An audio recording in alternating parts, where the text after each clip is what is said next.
Kerala story പ്രദർശിപ്പിക്കാനുള്ള തീരുമാനത്തിൽ നിന്ന് താമരശ്ശേരി രൂപത തൽക്കാലം പിന്മാറി. 120 KCYM യൂണിറ്റുകളിൽ ഇന്ന് സിനിമ പ്രദർശിപ്പിക്കും എന്നായിരുന്നു നേരത്തെ പ്രഖ്യാപിച്ചിരുന്നത്. KV രാഹുൽ വിവരങ്ങളുമായി ചേരുന്നുണ്ട്. രാഹുൽ, നേരത്തെയുള്ള നിലപാട് ഇതിൽ രാഷ്ട്രീയം കാണണ്ട, മറിച്ച് ഈ സിനിമ നൽകുന്ന ഒരു സന്ദേശം അത് മാത്രം എടുത്താൽ മതി, പിന്നെ സെൻസർ ബോർഡിന്റെ അംഗീകാരമുള്ളതാണ്, ഒരു വിലക്കുമില്ല, ഇതൊക്കെയായിരുന്നു പറഞ്ഞിരുന്ന വിശദീകരണങ്ങൾ. എന്തായാലും താൽക്കാലികമായെങ്കിലും ഈ തീരുമാനത്തിൽ നിന്ന് പിന്മാറാനുള്ള കാരണം എന്താണ്? ആര്യ, താമരശ്ശേരി രൂപതയിലെ KCYM-ന് കീഴിൽ 120 യൂണിറ്റുകളിൽ ഇന്ന് ഈ സിനിമ പ്രദർശിപ്പിക്കും എന്നായിരുന്നു അറിയിച്ചിരുന്നത്. ഒപ്പം തന്നെ ഇത് കുട്ടികൾക്കുള്ള ബോധവൽക്കരണം, അതിന്റെ ഭാഗമായാണ് സിനിമ പ്രദർശിപ്പിക്കുന്നത്.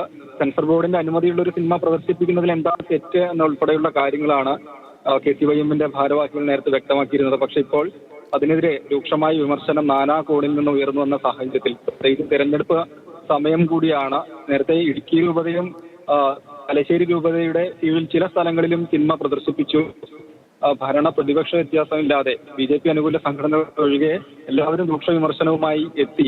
ഈ ഒരു സാഹചര്യത്തിൽ ഇതിന്റെയൊക്കെ ഒരു അടിസ്ഥാനത്തിൽ കൂടിയാണ് സിനിമ ഇപ്പോൾ തൽക്കാലം പ്രദർശിപ്പിക്കേണ്ടതില്ല എന്നൊരു തീരുമാനത്തിൽ താമരശ്ശേരി രൂപതയ്ക്ക് കീഴിലുള്ള KCYM-ഉം എത്തിയിട്ടുള്ളത്. അതായത് ഇന്ന് വൈകിട്ട് KCYM-ന്റെ എക്സിക്യൂട്ടീവ് കമ്മിറ്റി യോഗം ചേരുന്നുണ്ട്. അപ്പോൾ എന്ന് പ്രദർശിപ്പിക്കണമെന്ന കാര്യത്തിൽ അതിൽ തീരുമാനമാണ് ഭാരവാഹികൾ അറിയിക്കുന്നത്. ഏതായാലും തിരഞ്ഞെടുപ്പിന് മുൻപ് കേരള സ്റ്റോറി പ്രദർശിപ്പിക്കേണ്ടതില്ല എന്നതിലേക്ക് തന്നെ എത്തിയിരിക്കുകയാണ്.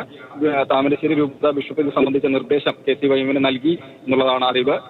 തിരഞ്ഞെടുപ്പ് വരെ കേരള സ്റ്റോറി താമരശ്ശേരി രൂപത പ്രദർശിപ്പിക്കില്ല, അത് സംബന്ധിച്ച ചർച്ചകൾ ഉണ്ടാകില്ല, അതിൽ നിന്നൊക്കെ വിട്ടുനിൽക്കണം എന്നൊരു തീരുമാനത്തിലേക്കാണ് രൂപത ഇപ്പോൾ വന്നിരിക്കുന്നത്. ഞാൻ പറഞ്ഞതുപോലെ തന്നെ വിമർശനങ്ങൾ, പ്രതിഷേധങ്ങൾ അതെല്ലാം ശക്തമായി വന്ന സാഹചര്യത്തിലാണ് ഈ പിന്മാറിയുള്ള ഒരു തീരുമാനം.